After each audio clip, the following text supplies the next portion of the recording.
The Burrows, the only true dungeon in Fallout 76. The Burrows was added in April of 2019 as part of the Wild Appalachia Expansion and has mostly been forgotten by the community, so I wanted to do a dungeon guide for it. You're probably thinking, that can't possibly be right. The Burrows can't be the only real dungeon. Well, as far as I can find, the Burrows is the only location Bethesda has actually called a dungeon. This is from the old Inside the Vault article.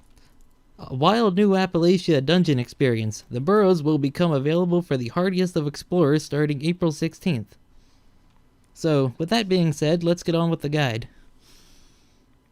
Location. The Burrows is located in the Mire region of the map, specifically in the historic town of Harper's Ferry. There are two entrances into the Burrows. Both of these are manhole covers in the middle of the street. These two entrances lead to different parts of the dungeon, but since the dungeon is in the shape of a Y, it doesn't really matter what entrance you choose to enter. Before we clear the dungeon, there is actually a quest associated with the Burrows. The quest is called Waste Management. This quest is not a repeatable one. Waste Management is a very simple quest. The Brotherhood sent members to investigate the activity of pre-war military robots in the area, but for some reason, they only sent scribes, who promptly died at the start of the dungeon. You loot their bodies and get the Burrows mission brief holotape. After listening to the holotape, you proceed through the dungeon. Squad, this is Defiance. Priority message follows. Intel shows a significant amount of military robotics at the Harper's Ferry pump station. Proceed to the location through the city sewer and conduct recon to identify the source. Report back by 0700. Ad Victoriam. The quest will bring you to the end of the dungeon, so we will continue with this quest line later in the video.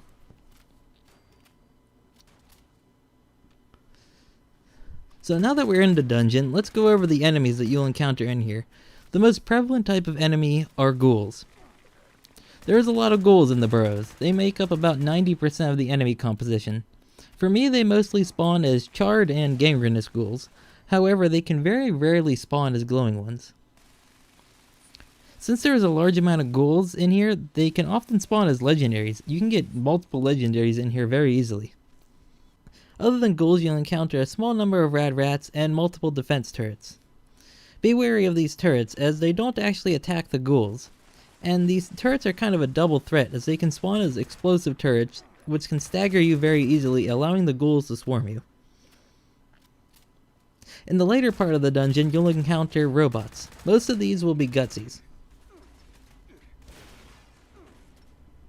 Now, in order to get to the later stage of the dungeon, you'll need to find a key. The key is located in the throne room. Get this key and you can unlock the gate. Eventually, after you're fighting your way through more ghouls and turrets, you'll get to the terminal locked door. Now, this terminal locked door isn't the same as other locked doors. You don't hack the terminal, instead you have to unlock it in a rather weird way.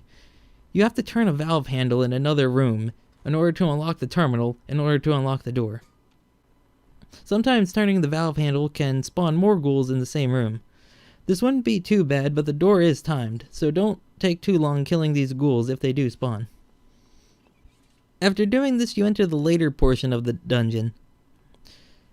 This part has a lot of robots. Now fight your way through the robots and you'll eventually enter the boss room. The boss of the Burrows isn't really a unique boss, it's an Assaultron. Usually it spawns as a Dominator. However, it does always spawn as a crowned version, but it never spawns as legendary. Now, this Assaultron is associated with the Waste Management quest. It is the final real objective of it. Once you kill the Assaultron, a swarm of Gutsies will spawn in the area as well. Clear them out and you'll complete the quest and you'll receive a new weapon. This weapon is called the Gutter, a unique Assaultron blade. It has a chance to heal on hit and does more damage than a standard Assaultron blade. Now this might just be a placebo effect, but others have stated it seems to have very high limb damage as well. But this might just be a placebo effect, or all Assaultron blades have this naturally. Now, I wouldn't really call this weapon amazing, as you can get better 3-star legendaries pretty easily. While the Gutter does do more damage than a standard Assaultron blade, the Assaultron blade is not a very sought after weapon for melee characters, as one-handed knives are better, because they attack faster, and if you wanted more damage on a single hit, a two-handed weapon is better than that. Even though the Gutter is not an amazing weapon drop for a melee character, it does make a pretty good backup melee weapon for non-melee characters when you don't want to use ammo for low-level enemies, since it does have good base damage and the healing effect is nice. So besides the quest, what other loot can you expect from the Burrows? Like I said before, the large concentration of ghouls can provide legendary creatures. There is also a large amount of junk in the Burrows. You're also able to find a set of Raider power armor for some reason in here. You can get the gut shroom in here as well, a unique mushroom only found in the Burrows that looks like a bunch of guts. Now before you go equipping Green Thumb to go picking away, know that these shrooms have no use. They were going to be used in a couple recipes, but at the time of making this video, they have not been added in yet, and the fact that it's been over a year since the Burrow's been added, I'm going to say Bethesda has no plans to introduce those recipes to the game. This makes the gut shroom entirely worthless. Something a bit odd about the Burrows is that it is not actually instanced. The Burrows was added in before instancing technology was introduced to the game, allowing any number of people to enter at any point. You don't have to be in a group to enter with multiple other people. Now, this isn't really a problem now, as you'll basically never see anyone in the Burrows. However, on release, it was a real problem.